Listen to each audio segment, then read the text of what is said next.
ఈరోజు ఇప్పటివరకు జరిగిన ఎన్నికలు ఏ డివిజన్కి వెళ్ళినా ఎక్కడ చూసినా ప్రజల్ని భయభ్రాంతులకు గురి చేస్తున్నారు. భయాందోళనకు గురయ్యి ప్రజలు కూడా భయపడి బయటికి రావట్లేదు. ఎవరు వచ్చినా ముందుగానే వాళ్ళని బెదిరిస్తున్నారు. డబుల్ బెడ్రూమ్ ఉంటే క్యాన్సిల్ చేస్తాము, 2000 పింఛన్ ఉంటే కట్ చేస్తాము. ఈ సవేరా ఫంక్షన్ హాల్ దగ్గర 150 మంది కూర్చున్నారు. బీఆర్ఎస్ టేబుల్ ఒక్కడు కూడా వేయనివ్వలేదు.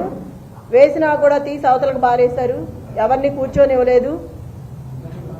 నేను వెళ్ళి అడిగితే గొడవ పెట్టుకున్నారు.